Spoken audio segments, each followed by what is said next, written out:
తరుణ్ గారు, Tarun Bhaskar sir. Sir 10 ఏళ్ళు అయిపోయింది సార్. సార్ మీరు అడ్వాన్స్ మెరీ క్రిస్మస్ సార్. సరే నేను లేచి వెళ్ళిపోతాను సార్. ఇది మాత్రం very bad behaviour sir. Last time మీరు అలాగే అన్నారు, దాన్నే పట్టుకు అందరూ ట్రాల్ చేస్తున్నారు.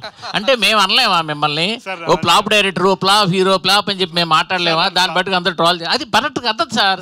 మీరు రెస్పెక్ట్ ఇచ్చి రెస్పెక్ట్ తీసుకోండి సార్. తప్పది సార్, 100% తప్పు. మీరు యూ షుడ్ యాక్సెప్ట్. చచ్చా వద్దు సార్. సార్ ఎందుకు సార్ ఇప్పుడు అన్నసరిగా, ఇప్పుడు ఆల్రెడీ మీకు తెలుసు ఒకసారి ఆ మాట మీరు నోరు జారారు, దాన్ని బట్టి ట్రాల్ చేశారు, మళ్ళీ మీరు అదే మాట మాట్లాడుతున్నారు.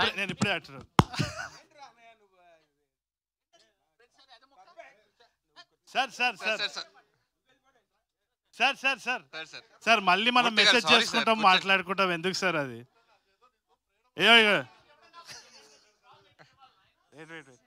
సార్ సార్ సార్ ఇగోటి నథింగ్ లైక్ దట్ సార్. అదే మామూలుగా చెప్తారు. అరే లవ్ యూ సార్, అట్లా మీరు అలగకండి సార్. వద్దు సార్, మనం వాళ్ళని వాపస్ ట్రోల్ చేద్దాం, మీరు నేను కలిసి. సార్ లేదు సార్, రండి చెప్పండి, మీరు అడుగుతున్నారు. అడిగారు, మీరు అడిగారు సార్. నాకు అలవాట్లేదు, అదే అలవాట్లేదు. సార్ చెప్పండి సార్, చెప్పండి. 10 years అయింది ఇండస్ట్రీలోకి వచ్చి. మీరు ఇండస్ట్రీలో 10 years బట్టి మీరు కనిపిస్తూనే ఉన్నారు. బట్ ఏదేదో చేస్తున్నారు, డైరెక్షన్ అంటున్నారు, అది అంటున్నారు, ఇది అంటున్నారు, కానీ సరైన సాలిడ్ డైరెక్షన్ ప్రాజెక్ట్తో ఎందుకు రావట్లేదు? క్రీడాకోలో కూడా స్టార్ట్ చేశారు, అది అలాగా పక్కన ఉంది.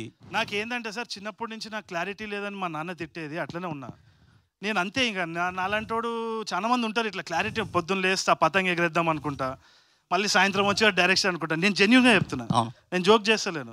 మా మదర్ కూడా అదే అంటారు, ఏదో ఒక విషయం మీద ఉండరా అని చెప్పి. కానీ నేను ఒక్కటి చెప్తా సార్, ఐఎమ్ ఎంజాయింగ్ లైఫ్. నేను నిజంగా చెప్తున్నా, ఐఎమ్ వెరీ హ్యాపీ. నాకు నచ్చిన పని నేను చేస్తున్నాను, ఐఎమ్ వెరీ హ్యాపీ. గాడ్ గ్రేస్లో అంతే.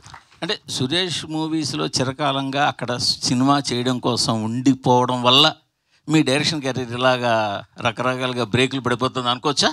లేదు, 100% సురేష్ సార్ గురించి ఐడియా ఉంది కదా. మనం ఒక స్క్రిప్ట్ చేస్తే ఆయన 100 రకాలుగా దాన్ని పరిశీలించి చేస్తారు. దానివల్ల డిలే అన్నది, ఆయన డిలే అయితే నాది డబుల్ డిలే. ఎందుకంటే నాది లేజినెస్ ఒకటి. మా టీంని అడగండి, రేపు చేస్తా, ఎల్లుండి చేస్తా, ఇదే టైంపాస్ అవుతూ ఉంటుంది నాది.